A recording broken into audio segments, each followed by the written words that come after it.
Anyways, so ultralight tips, ultralight hacks. You like that? If you just bury that trash in your cat hole. Spork as a poop trowel. Add the inputs and deal with the outputs all at the same time. Beer is heavy. Liquor, on the other hand, It's really about efficiency. a Frog Togs is just the way to go. Hold on, what was it about nips? Fentanyl. That's really gonna give you a good bang for your buck. Careless water. You have to be careful. All right, poop-related things. Have you heard of the backcountry bidet? Backsplash. Look to others for inspiration, not for comparison. I'm not very educated. That was great advice for backpacking, also great advice for life. How's it going, everybody? Welcome to Trail Tales. My name is Kyle O'Grady. You like that? Oh God, don't clip that. I am a huge hiking nerd.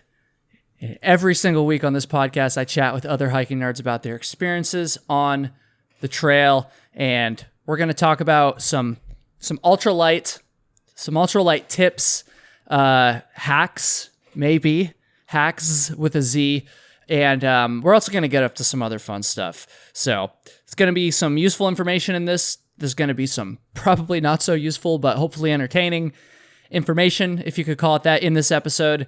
I'm just really excited because Baker Bocorny is back on the show for another episode. It's going to be fun. Real quick, before we get into it, I just got to say, we recently passed 10,000 subscribers for the Trail Tales YouTube channel. So thank you very much for that. If you haven't subscribed already, which the majority of you haven't, by the way, I can see those numbers, please hit the subscribe button if you're watching on YouTube. And if you already did, then thank you very much. And if you're listening on audio, I still appreciate you. And you can share this episode with a friend.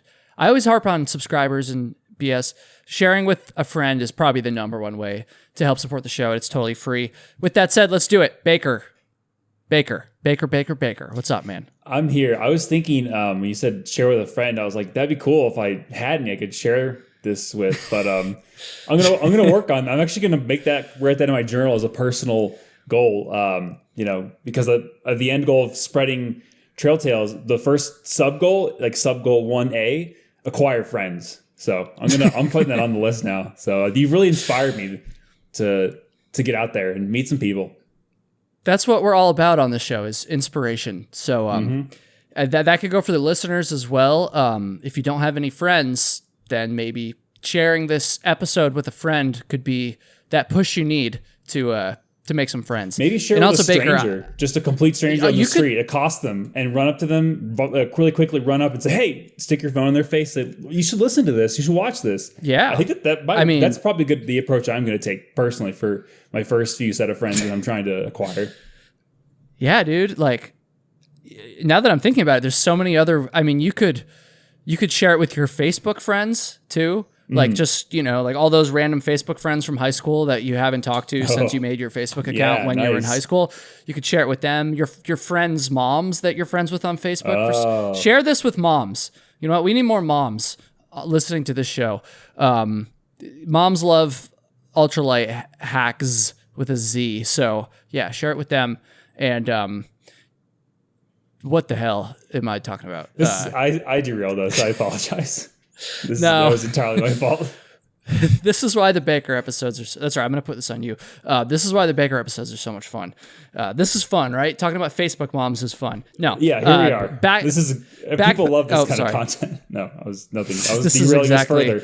I'm going to stop. This is almost as good as that time we went on like a tangent about like puddle of mud or whatever a couple years ago. Oh boy. Yeah. Anyways, so ultralight tips, ultralight hacks. Why don't we just jump in because we've already lost a lot of people. Can I go first, Baker, with my first ultralight tip? Please do. Let's have you talk more than me at this point. Yeah. So we're going to go through a few of these, and then if we have time, which I think we will, we're going to do some bonus stuff. Anyways, that Baker and his wife Jessica prepared. Anyways, so my first ultralight tip is so obviously we all know about digging cat holes, and like that's really important, good for the environment. You got to like bury your waist 6 inches deep, away from the trail and stuff. What a lot of people don't know is that you can actually skip out on bringing like an extra Ziploc for your trash if you just bury that trash in your cat hole 6 inches deep, maybe an extra inch to make up for the space for all the trash. You bury it there. Nobody's going to find it. And that's a joke. Obviously, don't do that. I know one of you was going to do it. Don't do it. Don't bury your trash. That Don't was burn it actually either. one of my tips. You're saying so what you're saying is I shouldn't do that. Is that No. Don't bury it. Don't burn it. well, that was going to be my second tip was to then. It's kind of funny. You probably saw this too, Baker. I'm sure a lot of people watching and listening have seen this in some like old shelters on like the AT or various trails. Every now and again, I'll still see a piece of paper that says like on the shelter wall, like the information and stuff that says like burn your trash or something like that. Really? Have you seen those before? No, I've never seen that before. So they might even be extinct at this point, but I've definitely seen those before. They're just like in very old shelters, like built and not maintained recently. But don't listen to those. Don't do that. Yeah, that's a terrible idea. My first ultralight tip, in my notes, I wrote frog togs all the way. So I guess this is almost like a gear recommendation as well. But I think I thought of it as a tip too, because I feel like, and again, this is my opinion, but frog tog rain jackets are just so good. Not only are they the lightest or one of the lightest rain jackets out there on the market, but they're also just so cheap. I feel like, I don't know, frog togs is just the way to go. If you're ultralights and if you're trying to save money, I mean, it's just perfect. It's just so perfect that I had to throw that in there. Like if you've been sleeping on the frog togs, dude, frog Nas, like, what are you doing? Come on. What do you think about that, Baker? Okay, so I used frog togs for the longest time.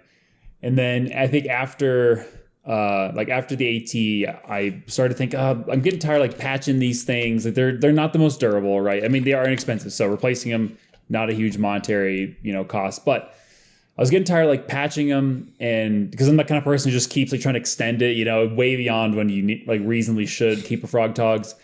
And so I was like, you know what? I'm gonna pony up and I'm gonna like buy one of these like really expensive ultralight rain jackets, which basically weigh like the same or like less than a frog tog. So like Enlightened Equipment makes some. I think Z-Packs makes some or used to make some. But either way, yeah, I bought an Enlightened Equipment one, and it worked very well for like a year or two. But then I think it really wasn't that long. It was maybe like a year and a half after I got it, and I hadn't been wearing it like tons, and mostly rode in my pack for like probably like 80 to 90% of the time I carried it. Because I wasn't hiking in like rainy environments. The seam tape on the inside started to delaminate off of the seams. And I was like, okay, that got me pretty frustrated because like they are very expensive pieces of gear. And I was like, okay, if I keep this and like it lasts for the lifetime of like 10 frog togs, it'll maybe kind of be the same cost. Yeah, it's kind of worth it then. Yeah. But the lifetime of 10 frog togs is a bit of a stretch. So I kind of knew that was maybe unreasonable, but this was like a year in. I was like, man, I was hoping at least for like 5 years it would last me, especially if I'm not like through hiking, I'm not through hiking at this time. If I'm in a through hike, yeah, you might go through a whole one and one through hike, but that's reasonable. Yeah. But the delaminating seams, that was like, oh man, this is like, cause yeah, I know the fabric is going to be like, you got to be careful with it. Certainly is like, it can be pretty fragile, which is true of a lot of ultralight materials. But the construction, I did not expect the construction to start to delaminate. And to be fair, I emailed Light Equipment. I sent them photos of it, and they refunded it entirely. They said that we can either replace it or refund it. Good for them. And good on them. They looked it up, and they said that the one I'd ordered came from a batch where they actually got bad seams, and so they actually had several other people from that batch. So. This isn't like. Do you buy it? Do you buy it? I mean, I don't know, but either way, they did refund it. I'm just playing. I'm sure. And so shit happens. Yeah, exactly. And so I can't say that like they did I'm not like blaming them for poor quality issues. Like maybe it's a consistent thing. Maybe it's not. I haven't bought like multiple of these things. I haven't like really looked to see if other people had this problem. So, but they refunded it. So that did make me feel better. I was like, okay, wow, at least I'm not like. Yeah. But I gotta say, if I'm gonna buy another one of these things, I'm probably going to buy a frog togs. What I've done with the one I have now is I bought new seam tape and I tried to seam tape it myself. Some of that seam tape is starting to come off too. It might just be the material it's adhering to. I don't know. But either way, I'm pretty sure, honestly, the next like rain jacket I actually buy probably will be a frog togs again. So I guess that was a super long way of saying I 100% agree with this assessment that the frog togs is it's a way to go. It's a good anecdote for sure. Another rain jacket that I've been curious about is the Outdoor Vitals. I forget what it's called. I forget. They're like normal rain jacket. They sent me one, but I haven't tried it yet. I believe it's only 2 or 3 ounces heavier than the Togs, so it is pretty lightweight, but I'm sure it's more, well, I guess I don't know for sure, but my suspicion is that it's more durable, definitely more fashionable from the pictures that I've seen. But I am curious about trying that one. I still don't know if I could use it for backpacking though, like, because I really am just so satisfied with the Togs, and if I'm gonna replace them, it's got to be with something at least that is the same weight. But for like fishing and day hiking, even camping, other things, this Outdoor Vitals one does look pretty promising, but I haven't used it yet. But we'll see. And so, yeah, Togs are awesome. Not sponsored by Togs. This episode is sponsored by Enlightened Equipment. No, just kidding. Thank you for laughing at my joke that time, Baker. I guess I can't actually see you, so maybe you laughed at the other one. But anyways. I don't know which other one. I've made a couple. They've all been swinging. Well, I guess so. I will say, swing and a miss. Whenever I'm podcasting, I don't know if I should be laughing and like interjecting. You know, like when you're in a conversation, sometimes you'd be like, yeah, like you make these like verbal affirmations to like, but I feel like in a podcast, if it's not synced up right, I'm just cutting into you, or I'm just making more work for your editor who has to like cut out my stupid yeah, oh, that's cool. You know, like I don't know. So I get self-conscious about verbally responding. So I've been making some visual, now that we have a visual medium for this, I've been some noddings and I've been doing some stifled laughter that maybe Luke can splice in there and kind of, you know, and show that you're not just falling flat here. Or maybe he could just pull like a little, like an animated laughing face next to the jokes that were bad, just to kind of like give the viewer like, well, this fake thing laugh. I don't know. It just makes me feel a little better. We could just put a laugh track in. Oh, right? Do a laugh track. Luke, please put a laugh track. I'm sure Luke would love doing that. No. No, you're inexperienced. At this point, you've done way more podcast episodes than a normal person. I still don't know. I don't know if I should be like, you know, interjecting or just like doing those like, oh yeah, like that kind of thing. I don't know if that's good podcast etiquette. So I'm not sure. I'll just say this. If I joke, you are legally and morally, you could even say spiritually obligated to laugh. Okay. All right. Anything else, I always appreciate affirmations, but anything else, just do it. Just do what comes natural. Okay. I'm going to laugh so much now that Luke's he's going to murder me. This editing is going to be an absolute nightmare. My name is Kyle O'Grady. I am a huge hiking. You just start fucking. Yeah. No, don't do that. But that was a good laugh. That would not be the first time interjected into the intro. I think the last episode I did that, and you were like, "Hey, shut up." Did. It was good. We're losing them. God, we're going so off topic. Here we go. It's okay. You're the only person I feel comfortable doing this with. Okay, what's your next ultralight tip? Right. Or actually, is this going to be a tip or a hack? This is a hack. Okay, this is awesome. We need some hacks. Yeah, this is a hack with several Z's following it. Okay, so.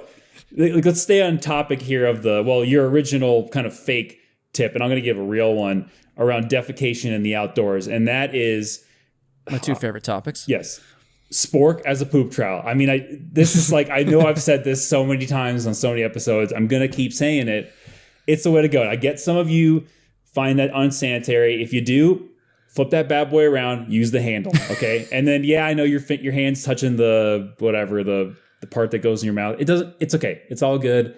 Flip that bad boy around, scoop it out. You can save at least 0.8 ounces by not carrying one of those super heavy deuce of spades thing. I mean, those things are, it's at least almost, it's above half an ounce, those things. I mean, they're crazy. Too much. Crazy heavy. So I would say that's going to be my, that's going to be my tip. That's the first one. How about, have you ever considered using your spork, or sorry, your trowel as a spork, like kind of switch it around a little bit? Oh, well, I don't cook or eat anything, so I actually only carry the spoon as a trowel. Yeah. Oh, okay. I wouldn't need to. So I can see why this might work a little better for you then if you're only using it for one of those. I wouldn't need to use it as a spoon. So. Have you ever actually done this? I mean, that's how I did the whole, you saw me in the AT, you know, I'm walking off, I got my bag of toilet paper and I got my spoon, right? Yeah, I mean, a lot of time when you'd be walking back after doing your business, you'd be like eating something too. Well, I mean, it it's does just look very efficient. convenient. Okay, you know how many calories you got to eat in a day when you're out there? Like, you don't have time to. If you're going to be stopped walking, even if you're pooping, you better be eating too. And that's the other thing with the spoon is you've got both utensils there. Okay, you can dig the hole, and you can add the inputs and deal with the outputs to the bodily system, kind of all at the same time. It's really about efficiency.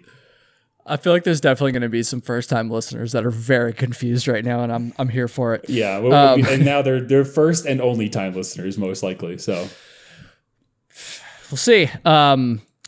Okay, next one. This is an important one. Okay. No, it's not actually important at all. But this one is a mix of goofy and also technically practical. So this one is that wasn't a clap. That was a thigh slap. If you're a drinker, which we don't condone on this show, we're not against it. What are we drinking? Well, I just drank some You know water. what I mean. We're not talking about water. We're talking about booze, dude. If you're boozing it on trail, Dude, booze is mostly water by volume. Okay, so like you're kind of splitting hairs at that point. Wait, are you Go drinking? ahead. Are you drinking alcohol? This is really biting us in the ass that we can't see each other. No, I mean, sorry. I have a bottle of water. It's 100% water, but beer is like 95% water. So what I'm saying is you're splitting hairs. That's fair. But either way, proceed. Okay, so you want to booze it, but you don't want to lose it, obviously. And beer is heavy. That's my point. Liquor, on the other hand, not that heavy. At least in terms of the bang for your buck. Now, am I suggesting that you hit the trail with like a handle of vodka and just start fucking chugging that shit at every trail intersection? Yes, that is no. No, drink responsibly, but I'm just saying, like, if you wanna bring a little something, maybe consider bringing a couple nips or shooters. What do you guys call those in Florida? Like the little single shot bottles? What was bottles? that about nips? Well, I didn't. In Florida, what do you guys call the single bottles of alcohol? In Florida, I don't know. I mean, do you know what I'm talking about? Like nips does not mean anything that's not alcohol. So my New Englanders, roast them in the comments, or my people from the Northeast. That's what we call them. Okay. You understand what I'm talking about? Like a little thing of Fireball, just like a single shot. Those tiny things that are like. Yeah. Okay. You buy them at. I don't know what. Yeah, shooter. I would say shooter. I never call it a nip though. That's got that's what we call them. So. That's what I grew up calling them. Interesting. Like when I was a kid and stuff. No, I'm just kidding. But that's what they're called in New England, at least. Maybe other parts of the Northeast too. Okay. But I know that's not normal because me and my girlfriend had this conversation the other day. She's from Texas, and she calls them shooters. Yeah, so I think comment below what you call them. Yeah, I'm actually curious. I don't know that I would know what those are. Jessica, what is the super tiny bottle of alcohol called? Is it called a nip? She's shaking her head vehemently, so I think that's that. I wouldn't be using that terminology, but that it's up to you. That's what we call them, dude. Where are my nips at? Oh boy. But anyways, back to this point. There is a lot of DMs that you weren't expecting to be getting, but anyway. Yeah, probably. Yeah. That's okay. There is another thing that you could potentially bring instead of liquor or beer, another intoxicant. I don't want to condone that either, but it's definitely lighter than both of those things. Of course, I'm talking about crystal meth, and so that's an option as well. If maybe liquor's a little extreme for you, I get that. You don't want to be a drunk or whatever. So maybe crystal meth is also another thing to experiment with. Okay. Anyways, well, you take the liquid out, and everyone knows like liquid's the heaviest part by far. So I would say per ounce of substance, you're gonna get your something hard like meth. Actually, you know what? I would actually really fentanyl. That's the one. That's the heaviest. That's really gonna give you a good bang for your buck. As I understand, it's very potent. It's very potent stuff. Is what the children say these days. Kids these days. We're pushing it.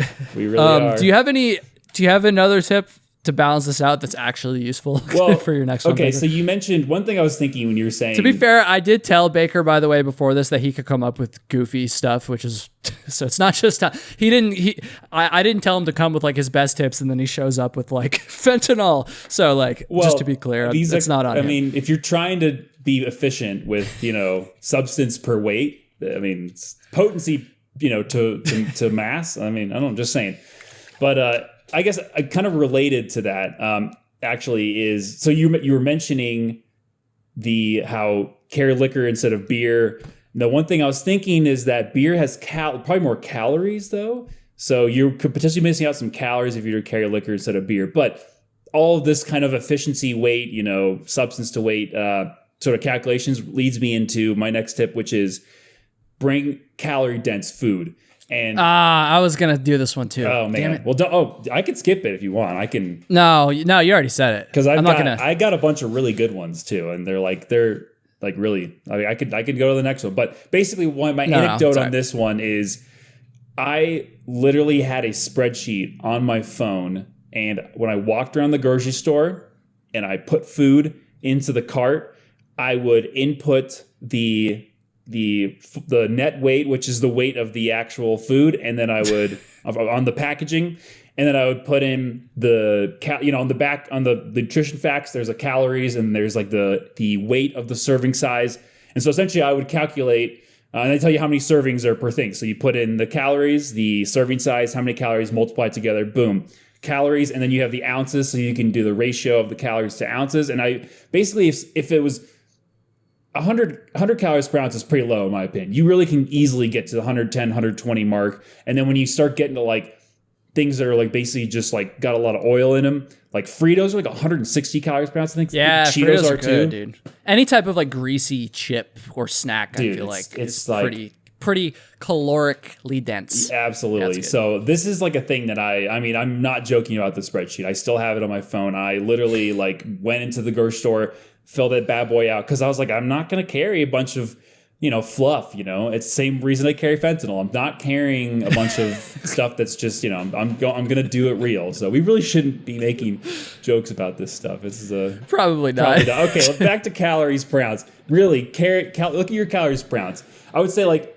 if you're kind of just starting, 100 calories per ounce is probably the minimum you want. The other thing is you can balance like calorie denser food as well as less calorie dense food. So for example, like dried fruit is something I do like to hike with. It's like just kind of a unique texture that you really can't get. Like it's hard to get in other foods, I would say. And it's also like, kind of real-ish food, which is kind of a nice thing to balance out a lot of the very highly processed foods you might end up taking while hiking. So you can also like generally what I'm shooting for is the average of everything that I'm bringing is like 110, 120, maybe higher calories per ounce. So, if you have like so dried fruit, maybe is going to bring that average weight down because it's going to be like below 100 calories per ounce. But then you have like Fritos and some like cashews or some really calorie dense like nuts or something like that. So basically, nuts I feel like are pretty good. Yeah, nuts are pretty solid. dense. So basically, like that spreadsheet, why I would do that is it would basically find the average. It totaled up. It gave me an average calories per ounce of everything that I brought, because again, there were some food items I really wanted that were not calorie dense, but I would balance them out with calories that were really like super high dense.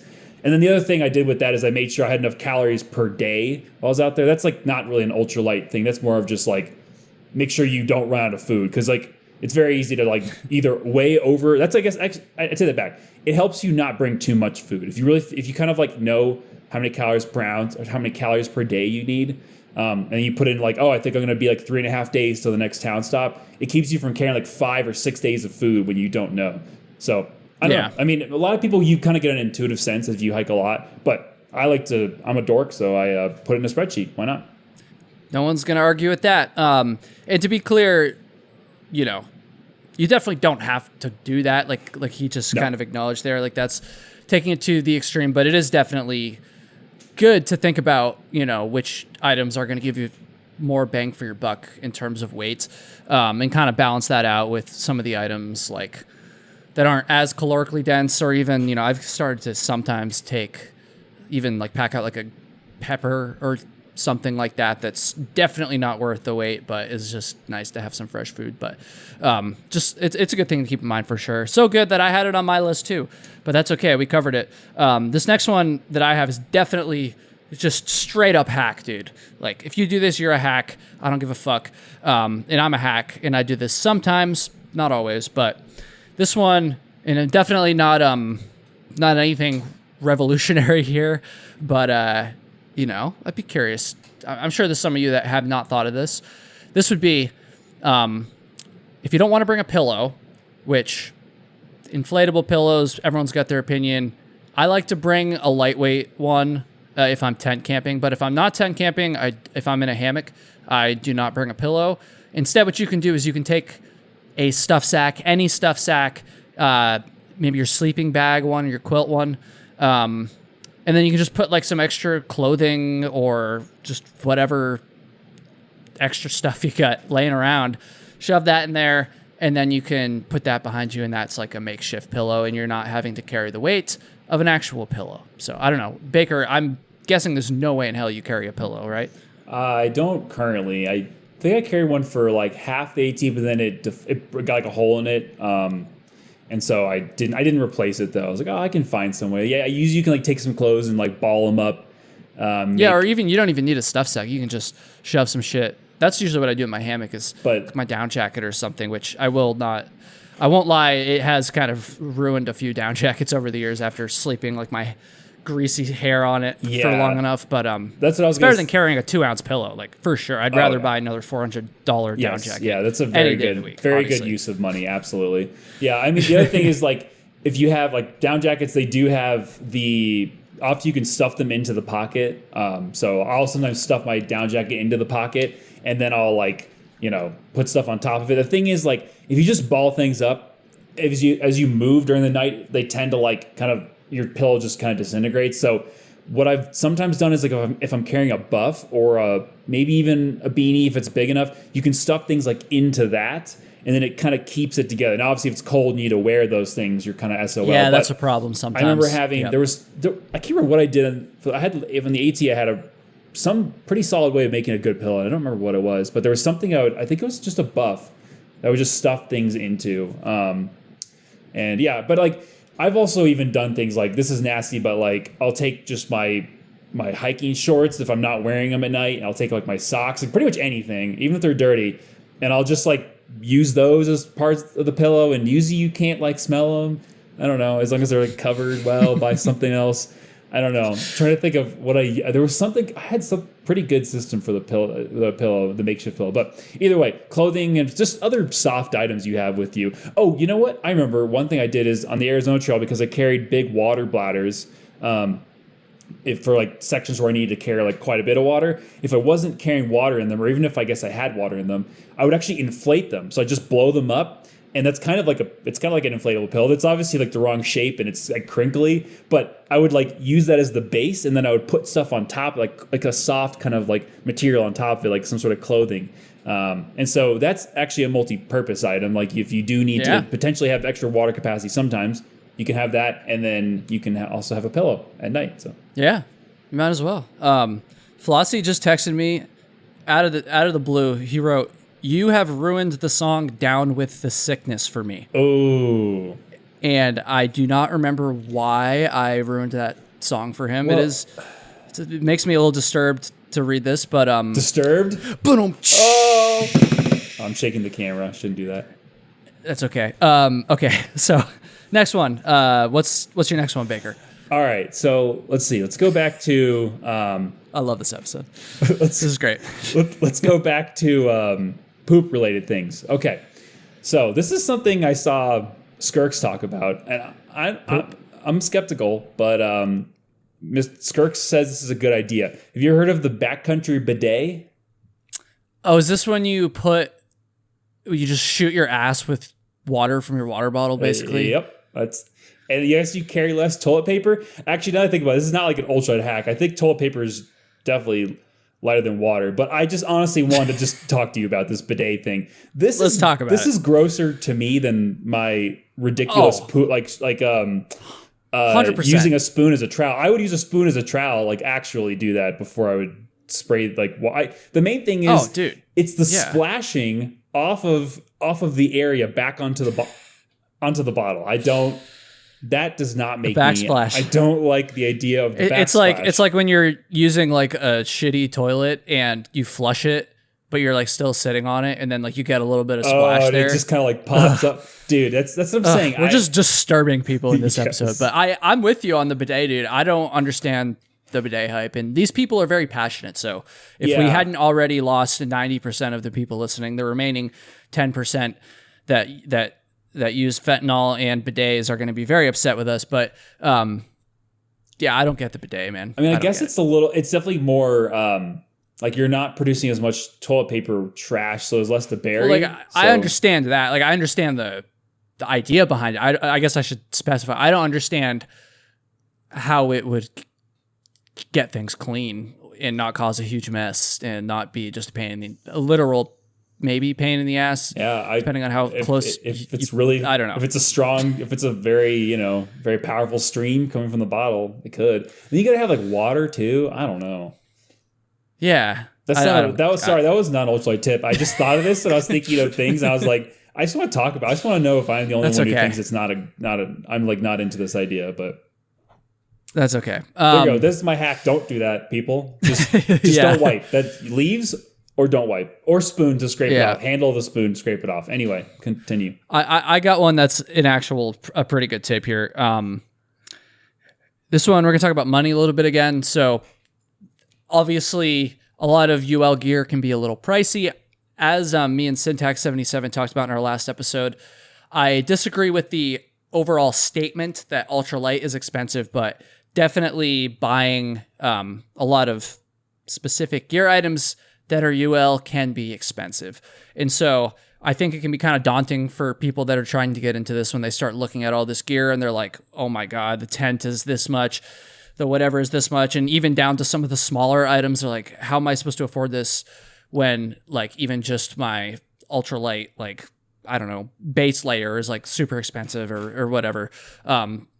So this piece of advice would be, if you have a budget, and you're willing to spend some money, but you don't want to just like drop it on everything, you should focus on the big three when in terms of like really dropping a lot of money.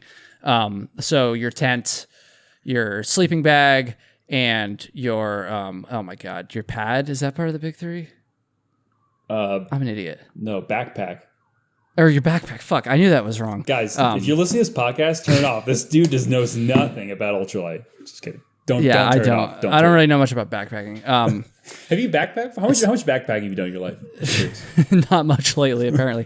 But no, I think that's important because like you can spend a lot of money on like some of this extra, maybe not even extra stuff, but like going back to the rain jacket, for example, you're going to go buy a rain jacket. You can drop a lot of money on that. And it's just very daunting when you have all these expensive options. And so if you're looking for a place to like concentrate your money and then maybe go a little bit cheaper in some other areas, I think maybe another way to say this is, the place where you're going to get the most bang for your buck in terms of saving weight is going to be on those items. And, I said sleeping bag. I think you could maybe include that one in there too. People say big four sometimes.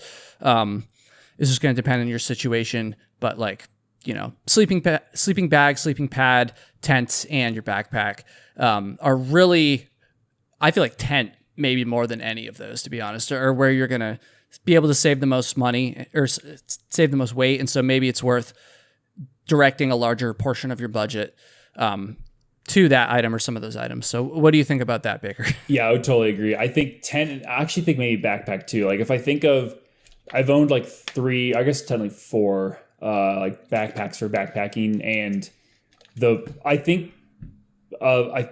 I'm pretty sure like each one, like the 3 that I bought where I was going down in weight, they probably each one was like half the weight of the previous one. And it wasn't even like that. Honestly, it wasn't even that they were like that much less expensive. Actually, I think they went down in price too. The first bag I had was like one of those 65-liter Osprey ones. The next bag I had was like a ULA CD. No, not the CET. What's the frame? Ohm. That thing is like, it's like half the weight of an Osprey, and I'm pretty sure it's like almost half the price too. Well, maybe not quite, but it's a comparable price. It's not even that you're saving money there. It's just like I chose a different one.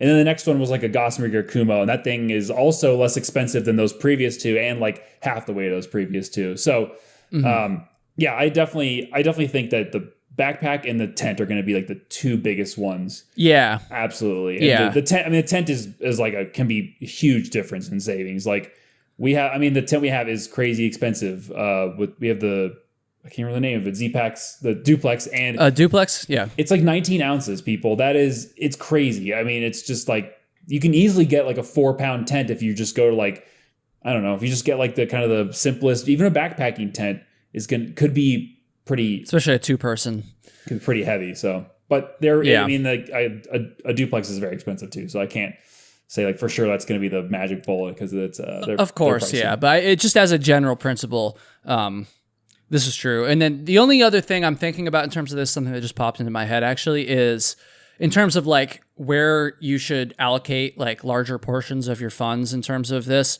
This isn't so much related to weight, but just like in terms of importance, I will say shoes is also really important. So maybe it's a little bit more complicated than I made it sound there, because I do think that it's going to be essential that you get some good shoes too. And so maybe depending on what you already have, and of course, depending on what your budget is, I would say definitely plan to spend some money on good shoes, and then as many of the other big 3, big 4 items as you can. That I feel like is a very general, but maybe good starter plan if you are on a budget. And if you're not on a budget, then just get the lightest shit you can, dude. No one's ever regretted that, so you'll be good.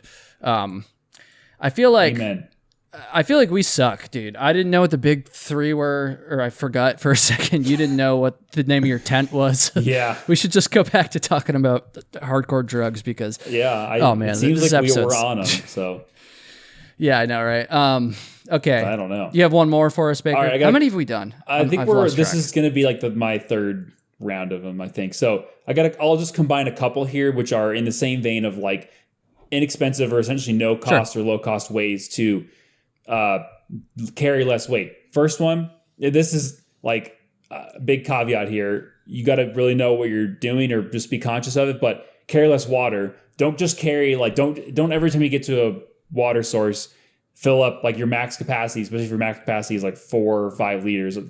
Most people, you don't need to carry that if you're on a trail that has plentiful water. But even then, if this is, I would say, as you get more experience, this is a technique you could probably employ. And what I mean more experience is, based on the conditions, like how hot it is, the elevation gain, how much weight you're carrying, how sunny it is outside, and then just kind of like the actual water you're going to find on that particular trail. Like, is it common that things are dry, or is it a very wet trail? Or are you probably going to find like 4 water sources between here and the next water source marked that you weren't even on the map because it's been raining a ton. Basically how reliable and consistent is the water going to be. Carrying less water, like water is super heavy. So don't just carry like a ton of water just because you have the capacity for it. Like, think about like, do I really need 4 liters to go like 4 miles or something like that? And it's like, 80 degrees as the high and it's overcast today or something like that. And you're on the AT and there's probably going to be a bunch of stuff, a bunch of other random unmarked water sources along the way if you really need more. So carry less water would be one. The other one is stop in town. If you're on like a thru hike or a multi kind of longer-ish hike, where you're stop in town more often. And so you don't have to carry food for longer stretches. Now, that's not necessarily a zero cost way, because sometimes you might be stopping in towns that are like going to have a kind of a weaker resupply, and you might be paying more for those. So that isn't necessarily like... It might slow you down too. It could slow you down as well. So may or may not be a concern, just depending on your hike. Yeah, so it also might tempt you to, like, when you go into town, to like eat at restaurants or just buy extra like food that you wouldn't have access to necessarily. So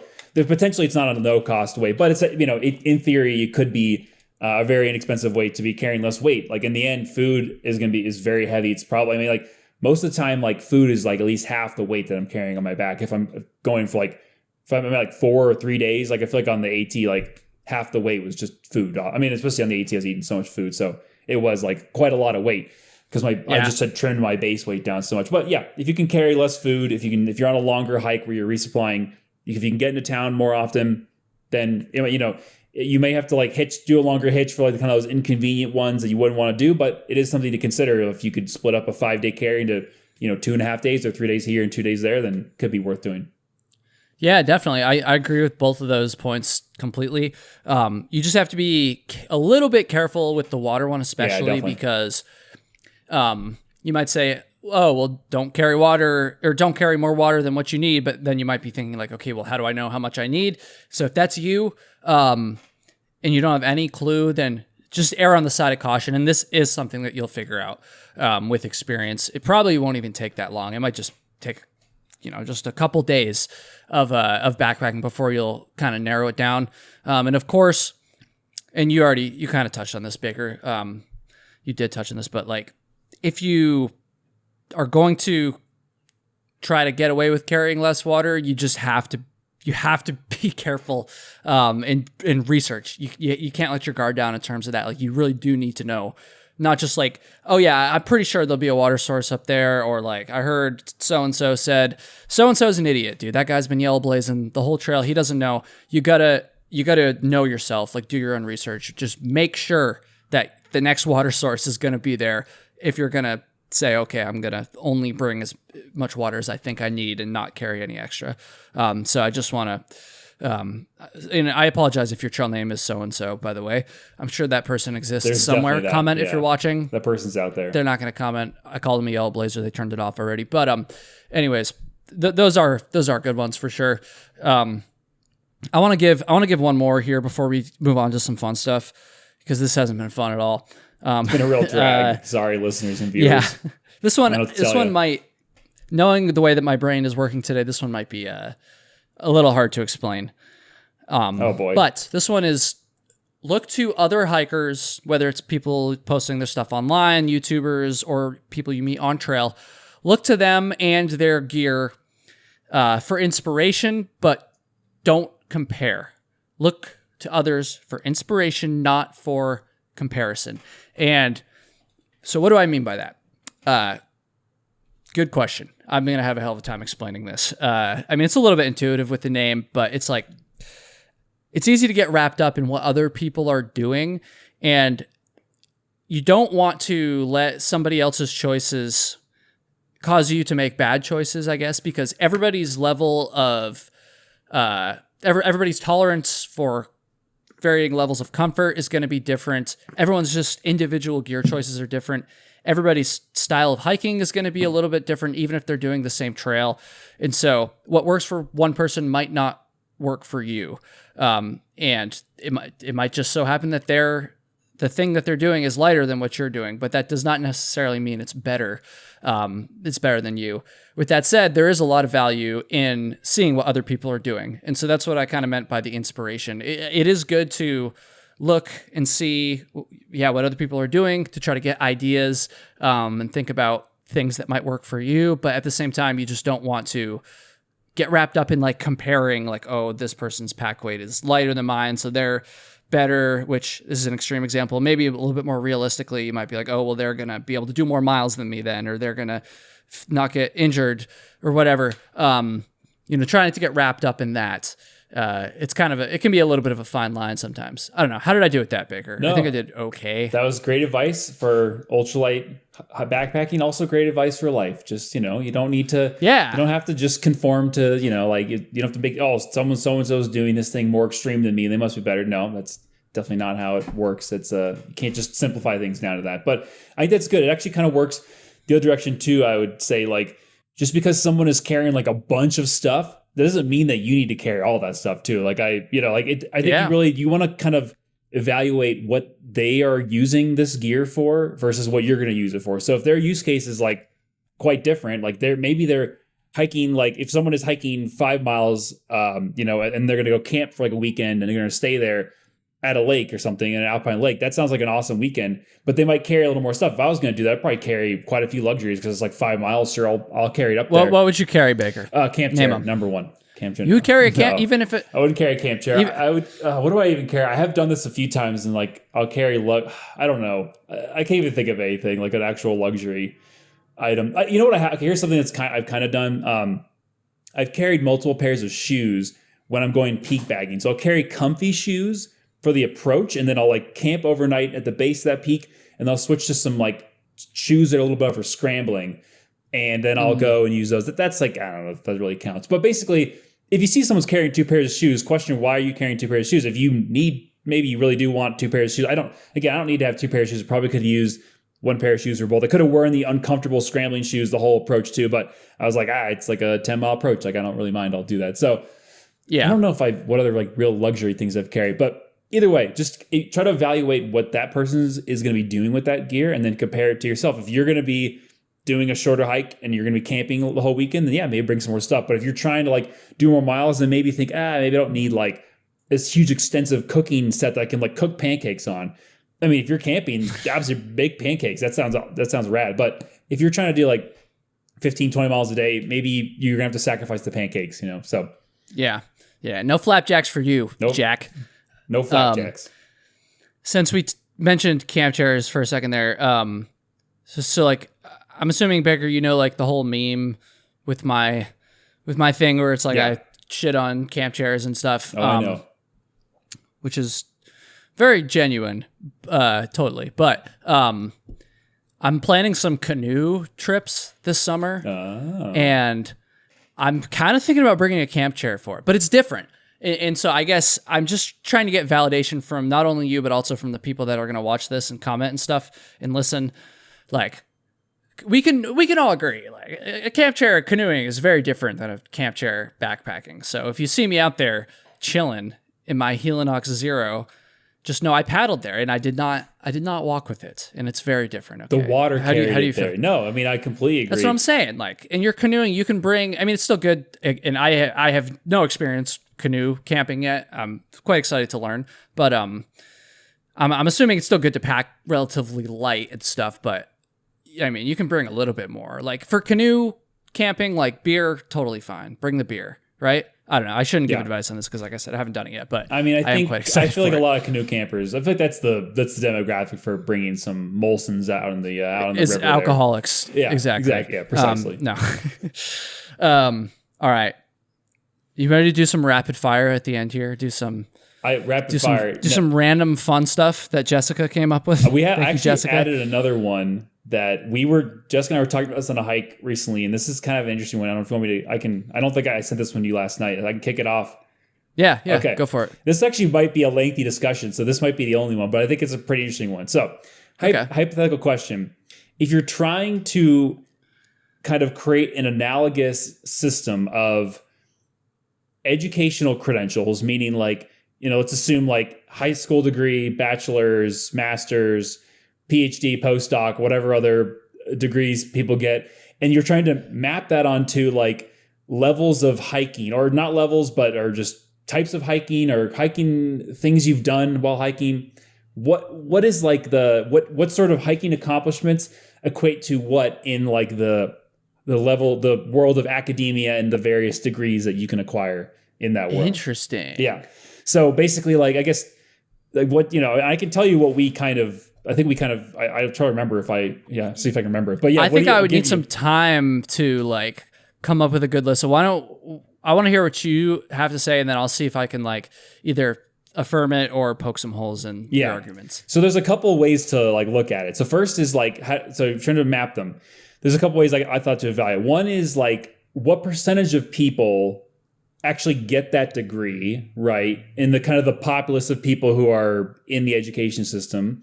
And then you can map that to like, of the people of the whole population of people who go hiking to any extent, how many people accomplish certain levels of things. So you could imagine probably 100% of people who hike have done a day hike, right? And maybe like even 80% of the people who hike only do day hikes, right?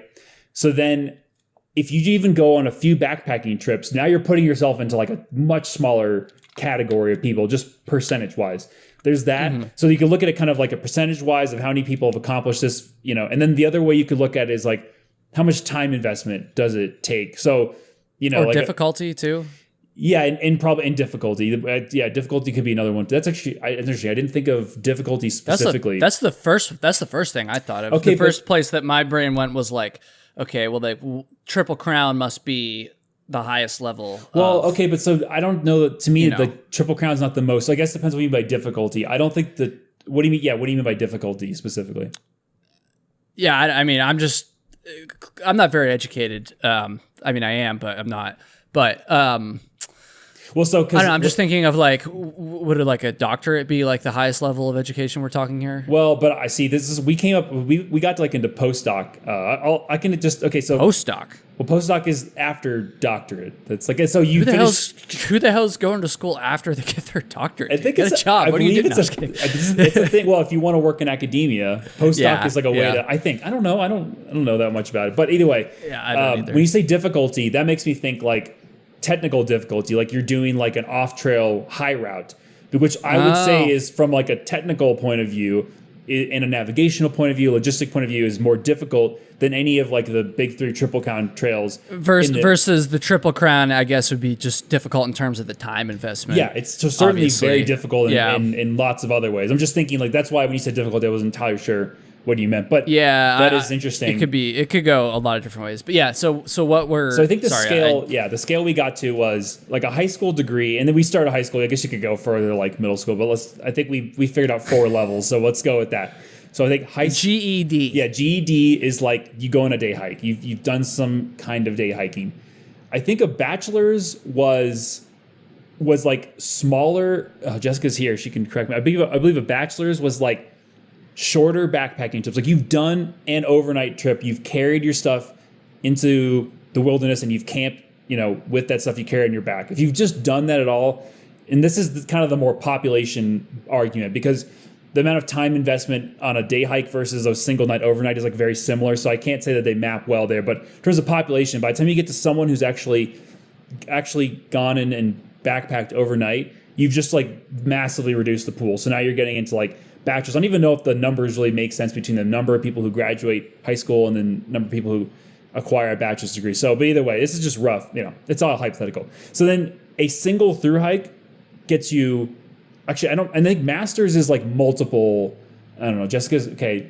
Just say it. What is masters? Was a single through hike. Okay, masters was what was bachelor's then? Oh, did we skip bachelor? No. Okay, so bachelor was just like masters was a single weekends. through hike. Masters is a single through hike. Okay, all right. Doctorate was the Triple Crown. Okay, doctorate's Triple Crown, and then what's the postdoc? Was any off-trail high route. Oh, okay. Route all right. So to summarize, I don't know if that came through in the mic. Okay, you've got day hiking is GED. Any sort of overnight backpacking, shorter hikes is your bachelor's. A single through hike is a master's. The Triple Crown is a PhD, and a postdoc is going to be doing off-trail, off-route, like, high route type of things where you're just you're just making. Actually, I feel like Hey Duke. I would say like the pinnacle of postdoc is like Skirka's like loop around Alaska thing where he. I was thinking the Buckeye Trail, but that's just me. Yeah, or the Buckeye Trail. That's probably a postdoc too. Depends on what field you're studying, I guess. So, but yeah. Anyway, those are kind Jessica liked that one, didn't she? Yeah, you can hear her laughing. Yeah, she loved the Buckeye Trail. That's the kind of laughs I need, Baker. I'll just get her to listen, and she can be the laugh track. Yeah. Anyway. When we did our in-person episode, she was hyping me up a lot because I could see her in the background laughing at shit. That's true. That's true. That does. What a weird. Were you guys doing fentanyl or something when you came up? Just a little bit, but or magic mushrooms or something. A little bit of fentanyl goes a long way, as they always say. So.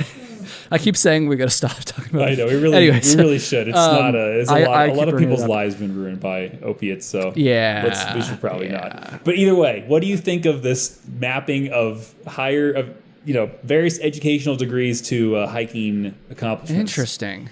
I understand the methodology here. I do.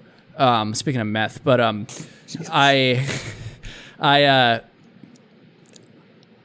I feel like there's no easy way to do this. So I can understand why you guys put them like that, but also I still feel like it doesn't quite fit. For me, I just feel like going on any sort of backpacking trip, mapping that to a bachelor, I just feel like I get it in terms of the population thing maybe, but like I just feel like just going on a single backpacking trip is not an equivalent time investment to getting a bachelor's degree. Yeah, it doesn't map on the time. We're not talking literal equivalent, obviously, but you know what I mean. Yeah, I agree. It doesn't just map on the time scale very well. Like I agree. That way. Yeah. I don't have a good way to think of that one. But I feel like maybe. See, but I don't know what the adjustment would be. And then the other issue I would take with that maybe would be in terms of like postdoc, which again, I'm learning, I guess, that this is a thing. I really am quite stupid, if you guys haven't realized it by now. I guess maybe... it's postdoctoral. It's in the word. I don't know what you need to, I mean, I get it. I get it.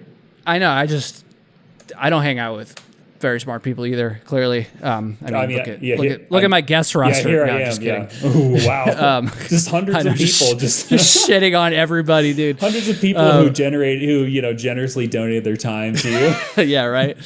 I guess I should have. I don't know. Certainly, my current guest, I think, is fair to say. But that's an accurate assessment. I don't know. In terms of the off-trail stuff, like, just gonna play devil's advocate a little bit here. What if you just drag your friend on an off-trail route for the first time? Maybe they're in shape or whatever, but they've never done an off-trail route, and that's like their first time ever doing it. Are you just automatically going to put them up there at like the highest level of education over someone who did a triple crown or even just a normal long through hike? And to be fair, I am aware that probably most people doing off-trail stuff probably have done long through hikes, or certainly aren't just like, yeah, let's just go off-trail, but I'm sure it's happened before. There's been someone who just got dragged out there by a friend and has never hiked before, or very limited hiking experience. And to just have them jump all the way up there. It also depends on the route too. And I haven't really done any off-trail stuff. So, but I'm just assuming here that there's just like normal hiking. There's probably varying levels of difficulty depending on what route you're doing and stuff like that. And so, I don't know. What do you think about all that? Yeah, again, I think that the time investment and just like, because is there any way to just like really be a brilliant mind and just get a PhD within like, one, I don't know, can you spend a week and if you're brilliant, get a PhD? Like, I don't think so, because you have to like write a thesis, you have to defend it. There's exams you got to take. I mean, even a really smart person could like pass like a medical bar or medical exam or like the bar and become a lawyer. I don't actually think probably can't do that. Maybe you can, but like you can, I definitely could. You can, in theory, a really smart person who has not gone to law school could pass those. Like that's within the realm of possibility, I suppose.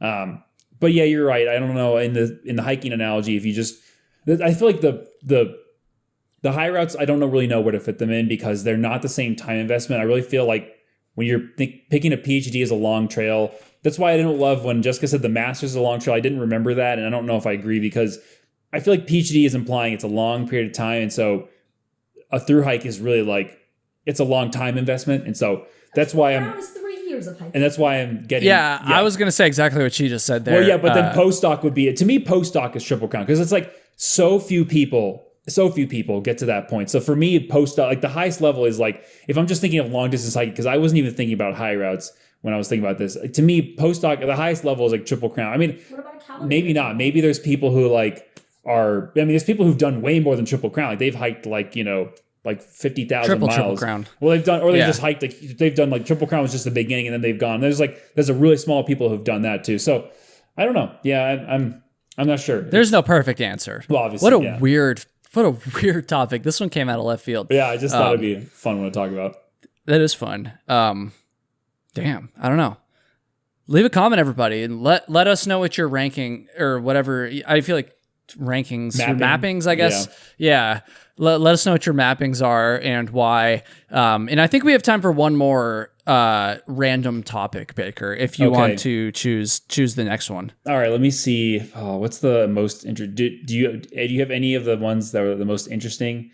I think we can do gear you wished existed. Okay. Let's do that. All right. I don't know if I have any good ones. Hopefully you have some good ones. So gear that you wish existed. And this is going to be a little different than like our backpacking invention ideas, I'm assuming, which was if you're only watching on YouTube, then you might have missed that one because that was an older episode before the channel was on YouTube. Back when the show was just audio only.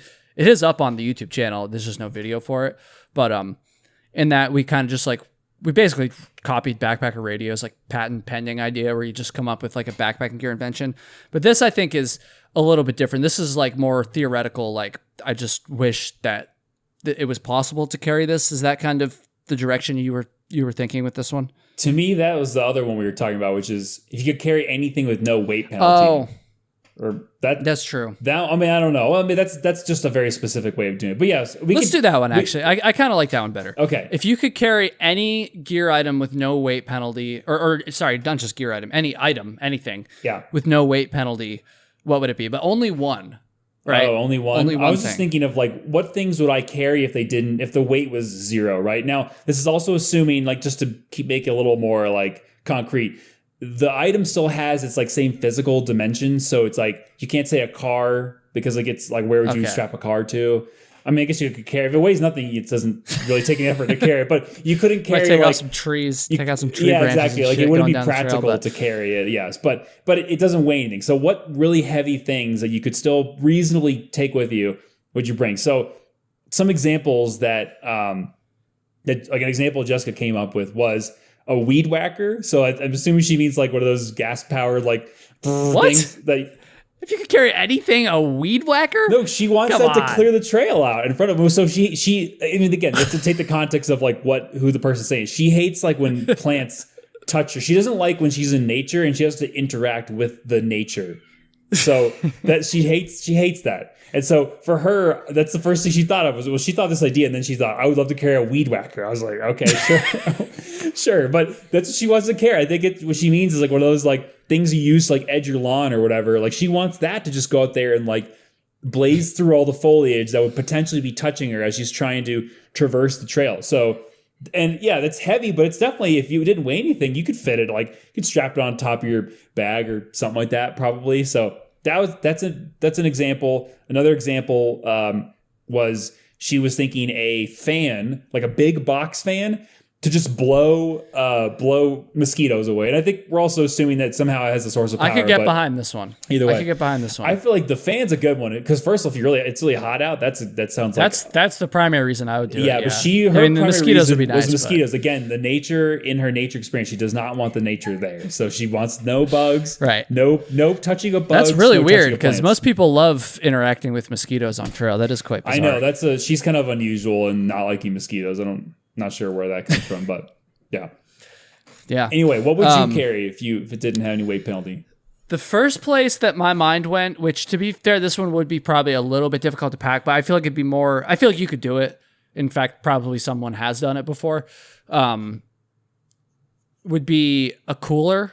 You could put like some fresh food in there, some fresh vegetables. If there's no weight penalty, dude, because like I've said it 1,000 times, like the backpacking food sucks. Like I'm just so sick of it. And so like if I could like get to camp and then I could have like some meat, some actual meat, like, oh man, that'd be great. Or even some like fresh vegetables or a cold beer, something. Are you bringing like a stove or some sort of cooking apparatus to cook the meat on too? Yeah, if I have, I guess that's. But they don't. Again, it doesn't weigh anything. It's bulky, but it's not going to weigh anything. You could strap all kinds of crazy stuff on top. You could bring like a Coleman gas stove if you wanted.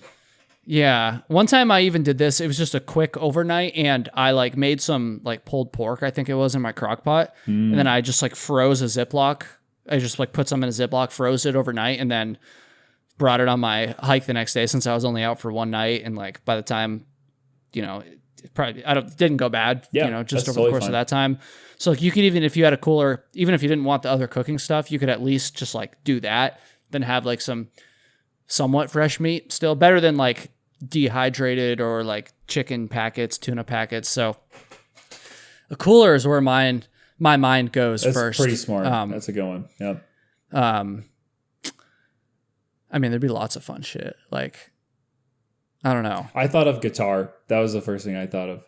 Like a full size guitar. It'd be a little unwieldy, but that'd probably be fine. If it didn't weigh anything, I could find a way to strap it on there. And like not like I've seen people carry like the mini guitars. That's cool. Or like a ukulele.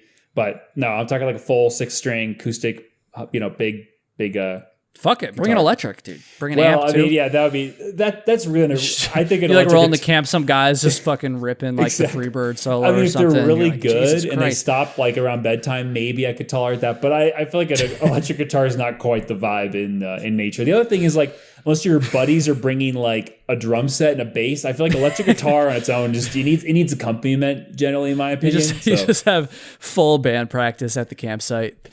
I mean, how cool would that be? Like, I guess a marching band, like they carry their instruments all the time, so you could have a marching band like. Okay, how crazy would that be if there was like a trail family that they did a through hike together and they were just like carrying their marching band instruments and just like playing music the entire way? Like that would be like a legendary thing to come across on your through hike. Yeah, I hiked with I don't know, what would they be called? The I don't know, the woods tuba. That'd be how cool that'd be. Like if you ran across that trail family of just the people who were like that'd be epic. Like I guess if you got distracted. I guess if you like I don't know. If you hate marching band music, then maybe it would ruin your through hike. But it'd be pretty cool. Oh yeah, I would quit the trail if I saw that. I'm not gonna lie. Yeah, but it's only if they're like annoying you. Like if they just played like for like a little bit at its shelter, like it'd be cool to hear some music. I remember one night on the AT, I don't know why it happened, but basically we were all hanging out at a shelter. Like it's just getting close to Maine, and all of a sudden, and this was like. Kind of when like all the Sobos, we were starting to meet up with the Sobos. And so it was like a really packed shelter and like, everyone's camping all around, just a bunch of people around. It was a really fun time. And all of a sudden a huge downpour comes in and it's like, oh man, everyone was having fun hanging out and then you just dive into your tent, you're like hiding. And all of a sudden like the rain starts to lighten and then it's like getting kind of dark. And I don't know who, but someone had some kind of stringed instrument, like a fiddle or a violin. I don't know which one it was. And I'm not even sure if it's even one of those, but I assume it was just because of the how you can carry it. But they just started playing this thing. I don't even know where they were because it was like dark and it was kind of raining and I couldn't tell which direction, but they were somewhere, camped near the shelter or in the shelter. I don't know which. And they just started playing this thing and they started playing this very like dramatic, like melancholy music and like it was raining. And I was like, this is just so cool. And they just did it right as like the sun was setting and everyone's like kind of going to bed at hiker midnight. And they played like one beautiful song and they just stopped and that was it. And I was like, yeah, that was the coolest shit I've seen like all trail. Like just that is pretty cool. And they were really good too. They weren't like bad, like, or I was like, oh God, please stop playing. Like they were actually really good. And it was so unexpected. I didn't see anyone. No one said like, oh, I'm going to play this song at, 9 PM tonight. No one mentioned that I saw. And then all of a sudden just this music's just wafting across the campsite. It was pretty cool. So I'm just saying, I would appreciate a marching band in the woods. I think that'd be pretty cool.